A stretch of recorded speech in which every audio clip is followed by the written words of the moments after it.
India ने एक बार फिर दुनिया को दिखा दिया है कि जब इकोनॉमी स्ट्रगल कर रही है, भारत इकोनॉमिक रेस में आगे निकल चुका है। इंटरनेशनल मॉनेटरी फंड आईएमएफ की लेटेस्ट रिपोर्ट के हिसाब से आईएमएफ ने इंडिया का जीडीपी ग्रोथ फोरकास्ट ऊपर रिवाइज किया है।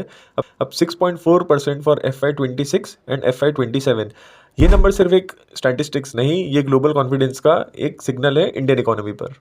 जब चाइना का ग्रोथ 4.6% के आसपास प्रोजेक्टेड है और यूएस जैसे डेवलप देश 2% के अराउंड ग्रो कर रहे हैं, तब इंडिया का 6.4% का ग्रोथ का प्रोजेक्शन काफ़ी स्ट्रॉन्ग मैसेज देता है, स्पेशली ग्लोबल स्लोडाउन के बीच। सवाल यह है कि जब दूसरे देश स्ट्रगल कर रहे हैं और ट्रंप पूरी दुनिया को टैरिफ वॉर की ओर ले जा रहे हैं, तब इंडिया इतनी तेजी से ग्रो कैसे कर रहा है।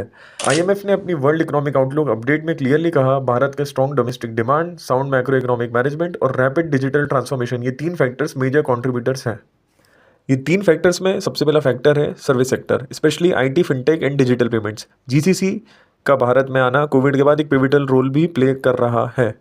मैन्युफैक्चरिंग, जहां पीएलआई स्कीम और मेक इन इंडिया का इम्पैक्ट दिख रहा है, स्पेशली इन डिफेंस सेक्टर। जैसे कि आप देख सकते हैं, ऑपरेशन सिंदूर के बाद डिफेंस के कॉन्ट्रैक्ट्स इंडियन कंपनीज को मिलते जा रहे हैं। तीसरा, द कंजम्पशन डिमांड, जो रूरल और अर्बन दोनों एरियाज में स्ट्रॉन्ग बना हुआ है, पर रूरल डिमांड ज़्यादा स्ट्रॉन्ग नंबर्स दे रही है अर्बन के कंपैरिजन में। बाकी देश इन्फ्लेशन के चक्कर में उलझे हुए थे, तब इंडिया ने काफ़ी स्मार्टली प्राइस कंट्रोल और इंटरेस्ट रेट बैलेंस मेंटेन किया। आरबीआई ने जो पॉलिसी बनाई, उसका ग्राउंड लेवल पर इफेक्ट क्लियरली विजिबल है। आईएमएफ ने यह भी हाईलाइट किया कि इंडिया का डेमोग्राफिक डिविडेंड यानी यंग और स्किल्ड वर्कफोर्स अभी अपने पीक पर है। इसका मतलब यह है कि देश के पास ग्रोथ के लिए मैन पावर भी और टेक रेडीनेस भी। हाँ, कुछ चैलेंजेस भी हैं, जैसे प्राइवेट इन्वेस्टमेंट मोमेंटम मेंटेन करना, जॉब क्रिएशन का पेस और एग्रीकल्चर पे मॉनसून का इम्पैक्ट। आईएमएफ ने यह भी पॉइंट रेस किया है कि अगर इन एरियाज में स्लिप हुआ तो लॉन्ग टर्म ग्रोथ पर प्रेशर आ सकता है। But overall the message is loud and clear, India is not just growing fast, India is leading the global growth chart.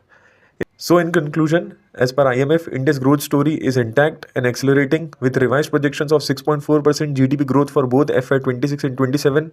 And that's not just good news for India, but for the global economy too. Thank you. Jai Hind.